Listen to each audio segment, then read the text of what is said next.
Vriende, ek wil u vanmôre groet met die baie besondere woorde daarvan Psalm 116, daar in die psalmbundel. En daar staan: God het ek lief, want die getroue Heer hoor na my stem uit vrye welbehae. Ek roep hom aan in al my lewensdae. Hy skenk my hulp, hy red my keer op keer. Is nie vir u pragtig nie, dat ek het God lief? Waarom? Want hy is die getroue Heer. As ek tot hom bid, dan hoor hy my stem uit vrye welbehae. Dis nie iets wat ek verdien nie, dis nie iets waarop ek kan aanspraak maak nie. Hy hoor my uit vrye welbehae. En dit gee my die vrymoedigheid om hom aan te roep al my lewensdae. En die Bybel sê, hy skenk my hulp en hy red my keer op keer.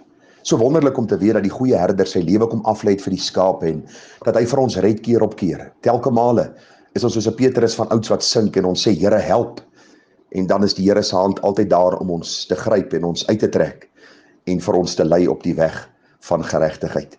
Nou, ons is besig met hierdie baie besondere reeks wat handel oor kruisopname, die pad na ware vrede vir jou en my siel.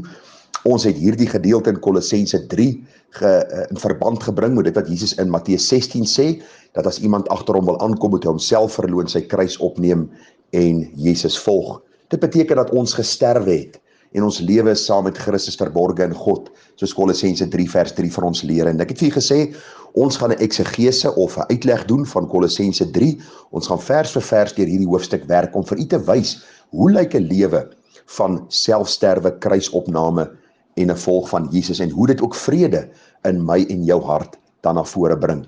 Nou vriende, ons het al baie boodskappe met mekaar hanteer. Vanmôre is dit die 18de boodskap. En ons is besig om te kyk na hierdie 6 geestelike vernietigende sondes in die lewe van die kind van die Here wat afgelê moet word. U sal onthou, ek het vir u gesê, dit is toorn, woede, boosheid, laster.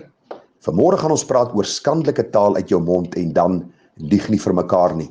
En dan altyd die rede, omdat julle die ou mens met sy werke afgelê het en julle met die nuwe mens beklee het wat vernuwe word tot kennis na die beeld van sy Skepper.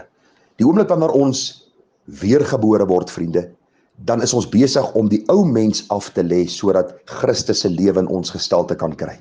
Ag, ek vergelyk dit altyd met die huwelik. Voor ek getroud is, het ek as alleenloper sekere dinge gedoen, ek het aan sekere plekke gegaan en ek het my lewe geleef as 'n alleenlopende persoon. Die dag toe ek getroud is, het ek my vroutjie saam huis toe gevat en ons het saam ons lewe begin bou tot waar ons vandag is. Die Here vergelyk ook sy verhouding met sy kerk dan met die huwelik, en die eenvoudige gedagte wat geïllustreer word daardeur is, na my redding is dit nie meer ek en wat ek wil en waarheen ek wil gaan nie, maar dit gaan nou oor voortaan is dit Jesus en Christus Jesus se eer alleen. Daarom die gedagte van lê af beteken om dan uit te trek of ontslae te raak van die sondes, hoe groot of hoe klein dit ook al mag wees, wat skade en skande kan bring op die naam van die Here en ook op my getuienis. Ons het gepraat oor lê af toorn, wat dit beteken, lê af woede, wat dit beteken, lê af boosheid en dan ook lê af laster. En ons het gepoog om vir julle die skrif te verduidelik, wat dit beteken, hoe dit werk en hoe dit op ons van toepassing is. Vanmôre dan lê af skandelike taal. Kolossense 3 vers 8 sê, maar nou moet julle dit ook alles af lê, naamlik skandelike taal uit julle mond. Nou die betekenis van skandelike taal is eenvoudig, dit dui op alles wat uit my mond kom, as teenoorgesteld van wat skoon en wat rein is. Vriende, dit sluit in kragwoorde of soos ons vandag praat van vloekwoorde. Dit sluit in suggestiewe uitlatings. Dit sluit in woorde met morele onreinheid daarin vervat. So met ander woorde, kinders van die Here is mense wat se woorde met sout besprinkel is. Ons is nie deel van die gesprek waar daar suggestiewe dinge gepraat word of met mekaar gedeel word nie. Ons is nie die een wat op hierdie kant van die straat staan en die ou aan die ander kant vloek en kragwoorde gebruik en onsself probeer verskoon of verdedig waarom ons dit doen nie. Die Here sê vir ons in Efesiërs 4 vers 29 en 30, laat daar geen vuil woord uit julle mond uitgaan nie, maar net 'n woord wat goed is vir die nodige stigting, sodat dit genade kan gee aan die wat dit hoor. So baie belangrik is, daar moenie kraswoorde, suggestiewe woorde, vuil woorde, kragwoorde uit my mond gaan nie, maar wat se woorde? Daar moet woorde uitgaan wat mense kan stig, Ja, soms is dit woorde van vermaning, maar daardeur stig ek mense sodat hulle kan leer om dan ook hulle lewe te spieël in die lig van God se woord. Dit kan woorde van bemoediging wees, dit kan woorde van opbouing wees, maar dit moet woorde wees wat God welbehaaglik is. Net die volgende vers sê, en bedroef nie die Heilige Gees van God nie, deur wie hulle verseël is tot die dag van verlossing. So hoe bedroef ons die Heilige Gees?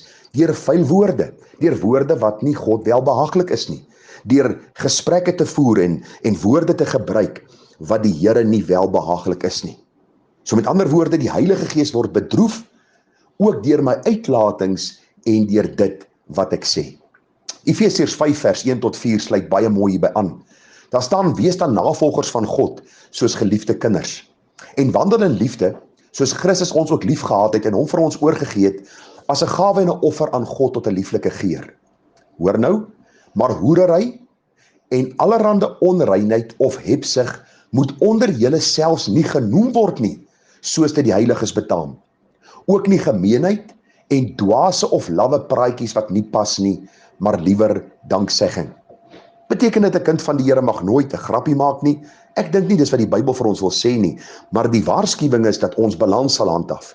En dis ons probleem as mens, ons kan nie balans handhaaf nie. As kinders van die Here word ons baie gou meegesleer deur wat gesê word en hoe gesprek vorder, en as ons oë uitvee, sê ons dinge en daar word woorde geuiter waaroor ons bitter spyt is. En vanaand, wanneer ons in ons kamer kom en ons bid, of wanneer ons lê op die bed en ons dink oor ons dag, dan sê ons, Here, vergewe ons vir hierdie dwaase en lawwe praatjies waarmee ons onsself besig gehou het. Die Bybel is baie duidelik daaroor, vriende, in Matteus 12:35 tot 37. Hy sê die goeie mens bring uit die goeie skat van sy hart goeie dinge tevoorskyn. En die slegte mens bring uit die slegte skat slegte dinge tevoorskyn. Maar ek sê vir julle dat van elke ydelle woord wat die mens praat, daarvan moet hulle rekenskap gee in die oordeelsdag.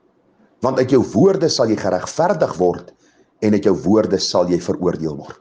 Dit is baie interessant, mense bely hulle behoort aan die Here, maar hulle spraak verklap hulle.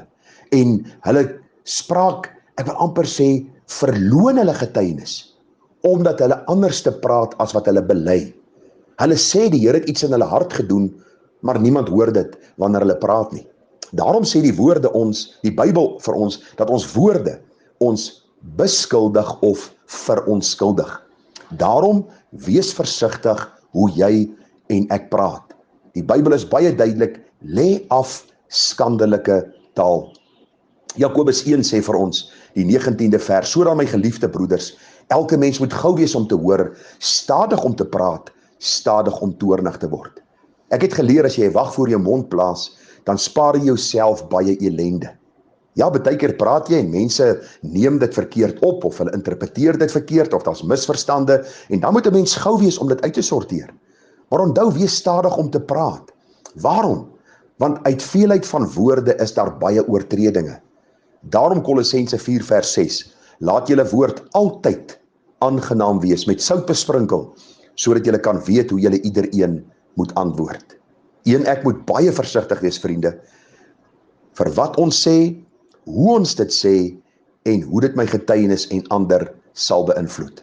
Dit is so dat mense soms aanstoot neem, as jy hulle teregwys oor iets. Dit is soms so dat mense sommer net aanstoot sal neem, as jy miskien oor 'n saak praat, wat hulle dwars in die krop steek, of waarin hulle skuldig is, of waarin hulle oortree het.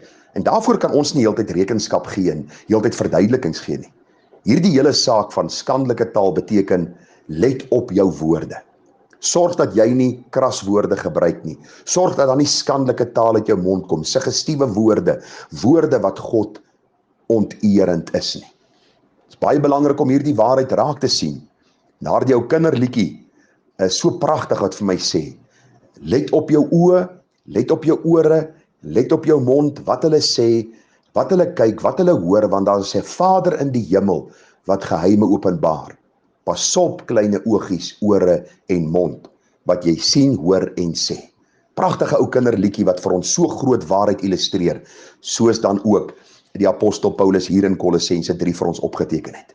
Daarom, kom u en ek wees versigtig, ons vra die Here vir wysheid, ons vra hom vir insig, en ons vra, Here, help ons, dat ons ook sal aflê die skandelike taal uit ons mond, sodat die wêreld kan sien, dat ons by Jesus was, dat ons lewe nuut is en dat ons vrygekoop is.